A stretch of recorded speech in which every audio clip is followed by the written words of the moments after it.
ડભોઈના હીરા ભાગોળ સ્થિત શ્રી જ્વાલામુખી માતાજીના મંદિરે ચૈત્ર નવરાત્રિનો ભવ્ય રીતે પ્રારંભ કરવામાં આવ્યો છે. ડભોઈ ઐતિહાસિક નગરી એવા હીરા ભાગોળ બહાર બિરાજમાન આદ્ય શક્તિ શ્રી જ્વાલામુખી માતાજીના મંદિરે ચૈત્ર સુદ એકમ એટલે કે હિન્દુ નૂતન વર્ષના પ્રથમ દિવસે ભક્તિમય માહોલમાં ચૈત્ર નવરાત્રિ પર્વની ઉજવણી કરવામાં આવી.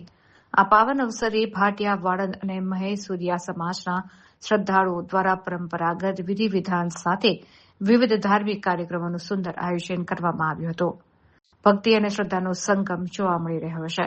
તો 211 જવારા વાડીનું સ્થાપન ચૈત્ર નવરાત્રિના પ્રથમ નોરતે વહેલી સવારથી જ મંદિરના પ્રાંગણમાં શ્રદ્ધાળુઓનું મહેરામણ ઉમટી પડ્યો હતો. આ જવારા વાડીની સ્થાપના કરવામાં આવી હતી ત્યારે શાસ્ત્રોક્ત વિધિ મુજબ પૂજન કરી માતાજીના ગુણગાન ગાવામાં આવ્યા હતા. ત્યારબાદ સમૂહ આરતી કરવામાં આવી હતી. આ પ્રસંગે ભાટિયા વાળંદ સમાજ તેમજ મહેસુરિયા સમાજના અગ્રણીઓ ભાવિક ભક્તો મોટી સંખ્યામાં ઉપસ્થિત રહ્યા હતા.